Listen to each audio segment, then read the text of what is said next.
Assalamualaikum warahmatullahi wabarakatuh. Perkenalkan, saya Nadif Taqiyuddin Ali Imtinan dengan NIM 215211093. Di sini saya akan menjelaskan bisnis plan tentang Gerai Jajanan Nusantara. Langsung saja ke materi yang pertama, yaitu ringkasan eksekutif. Gerai Jajanan Nusantara B7 Squad mengusung konsep tenongan, menggabungkan kekayaan budaya dan seni dalam sesajiannya, menawarkan jajanan tradisional seperti klepon dan kue putu. Gerai ini menonjolkan bahan baku berkualitas tinggi dan penyajian artistik. Strategi pemasaran mencakup digital marketing, pre-order, dan event kuliner untuk meningkatkan brand awareness dengan fokus pada kualitas, estetika, dan pemasaran inovatif. Gerai ini berharap mencapai titik impas dalam 1 tahun dan menguntungkan pada tahun kedua, sambil merencanakan ekspektasi ke lokasi yang strategis. Selanjutnya, analisa strategi. Dalam analisa strategi terdapat dua jenis, yaitu analisa internal dan eksternal. Dalam analisa internal terdapat kekuatan dan kelemahan. 1. Kekuatan, keberagaman produk. Terdapat jajanan tradisional dari seluruh Indonesia dan menarik konsumen dari berbagai segmen pasar. 2. Keahlian dan pengolahan. Terdapat teknik pengolahan dan penyajian yang autentik dan meningkatkan daya tarik dan kepercayaan konsumen. 3. Reputasi dan citra merek. Terdapat reputasi baik dan kualitas tinggi serta membangun loyalitas pelanggan. Selanjutnya ada kelemahan. 1. Manajemen persediaan. Terdapat kesulitan mengelola bahan baku bervariasi dan musiman. 2. Kapasitas produksi. Terdapat kendala memenuhi permintaan tinggi pada konsumen tertentu. 3. Biaya operasional. Terdapat pengolahan manual dan bahan berkualitas tinggi meningkatkan biaya produksi. Selanjutnya yang kedua adalah analisa eksternal. Terdapat dua macam, yaitu peluang dan ancaman. Dalam peluang, 1. Pertumbuhan pasar. Meningkatnya kesadaran melestarikan kuliner Nusantara. 2. Tren konsumen sehat, minat pada makanan sehat dan alami. 3. Dukungan pemerintah, program bantuan UMKM dan industri makanan tradisional. 2. Ancaman. 1. Persaingan ketat, banyak pemain baru dengan produk serupa. 2. Fluktuasi harga, perubahan harga bahan baku yang tidak stabil. 3. Preferensi konsumen berubah. Selanjutnya, analisis SWOT. Terdapat 4 macam, yaitu kekuatan, kelemahan, peluang, dan ancaman. Dalam kekuatan, terdapat produk yang unik, menawarkan jajanan tradisional Indonesia dengan sentuhan modern. 2. Representasi budaya, menggambarkan warisan budaya dan seni Indonesia. 3. Pengembalian investasi cepat, periode pengembalian modal sekitar 3 hari. 3. Manajemen sumber daya efektif, struktur organisasi dan manajemen SDM yang efisien. 2. Kelemahan. Terdapat ketergantungan pada penjualan harian. Fluktuasi penjualan dapat mempengaruhi profitabilitas. Selanjutnya, biaya operasional tinggi, termasuk biaya bahan baku dan tenaga kerja. Terakhir, tantangan presentasi pasar. Memasuki pasar yang kompetitif membutuhkan strategi diferensiasi. Ketiga, peluang. Terdapat pasar jajanan tradisional yang tumbuh, minat yang meningkat pada makanan tradisional dan budaya. 2. Potensi pemasaran strategis, menggunakan media sosial dan berkolaborasi dengan influencer. 3. Peluang ekspansi, kekuatan awal membuka jajan untuk ekspansi atau waralaba. 4. Ancaman. Terdapat persaingan tinggi, banyak pesaing langsung dan tidak langsung di industri makanan. 2. Fluktuasi ekonomi, perubahan ekonomi dapat mempengaruhi daya beli penjualan. 3. Resiko rantai pasokan, gangguan dalam pasokan bahan baku dapat mempengaruhi kualitas produksi. Rencana pemasaran. Gerai jajanan kreatif bertujuan untuk menyajikan makanan ringan tradisional dengan sentuhan modern yang inovatif, menargetkan konsumen perkotaan yang mencari pengalaman kuliner unik dan instagramable. Gerai ini berencana untuk memanfaatkan potensi pasar yang tinggi di kawasan perkotaan melalui strategi pemasaran yang efektif. Selanjutnya, target pasar. Target pasar gerai ini adalah 1. Kaum muda usia 18-35 tahun yang aktif di media sosial. Kedua, masyarakat perkotaan dengan gaya hidup modern. 3.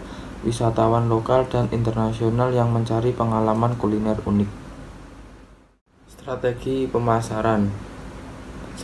Strategi produk. Menawarkan produk ringan tradisional dengan modifikasi modern, menyajikan menu bervariasi dan berganti setiap bulan untuk menarik minat konsumen, menjaga kualitas dan kebersihan makanan untuk kepuasan pelanggan.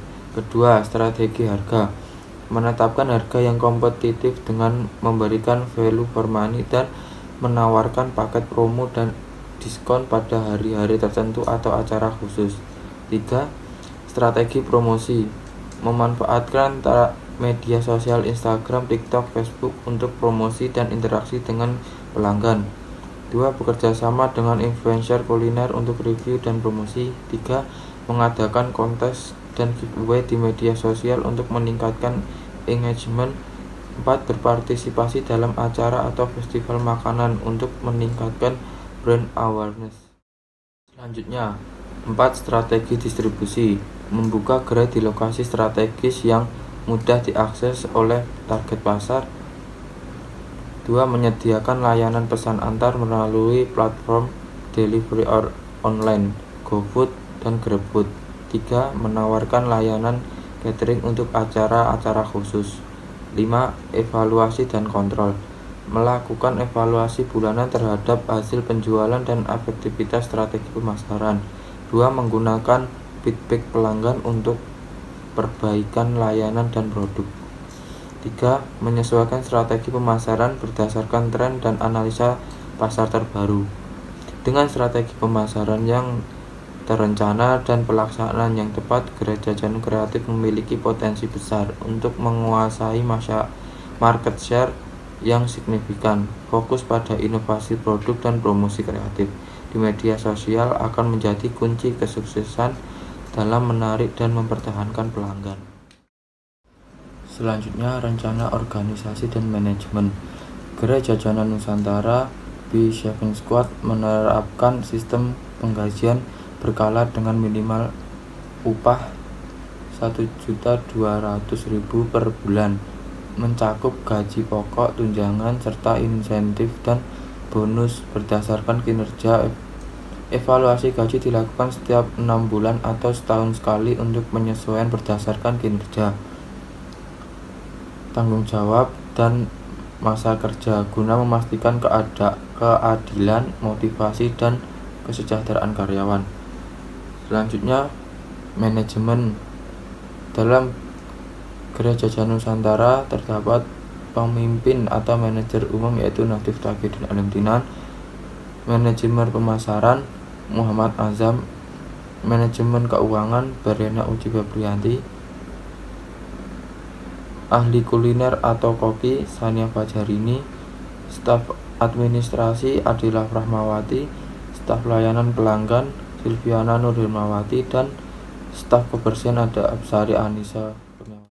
Selanjutnya, rencana produksi atau operasional. Usaha ini adalah usaha kecil menengah yang bergerak di bidang kuliner dengan konsep tenongan dengan menonjolkan konsep seni. Dalam proses penjualan, usaha ini melayani konsumen dengan baik secara offline, di mana konsumen dapat datang langsung ke lokasi tempat berjualan yang nanti langsung disambut hangat oleh para karyawan dan dilayani dengan sopan sehingga dapat menimbulkan kesan yang mendalam dari konsumen secara. Selain itu, dalam proses penjualan usaha kami melakukan berbagai proses yaitu sebagai berikut. 1. Melakukan produksi seperti somai, batagor, lumpia, dan lain-lain. 2. Pengambilan produk orang lain dari beberapa tempat. Proyeksi laba. Dalam Gerai Jajanan Nusantara terdapat pendapatan bulanan sebesar Rp49.500.000. Biaya produksi bulanan sebesar Rp29.100.000. Biaya operasional bulanan 8.650. Laba bersih per bulan sebesar 11.750.000. Untuk BEP per bulan 2.974 porsi per bulan. BEP per tahun 35.984 porsi per tahun. Payback period modal awal dibagi keuntungan bulanan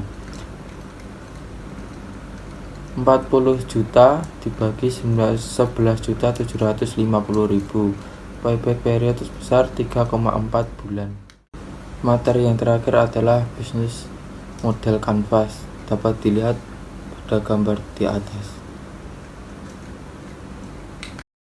Sekian presentasi yang dapat saya sampaikan tentang bisnis plan Gereja Jana Nusantara. Assalamualaikum warahmatullahi wabarakatuh.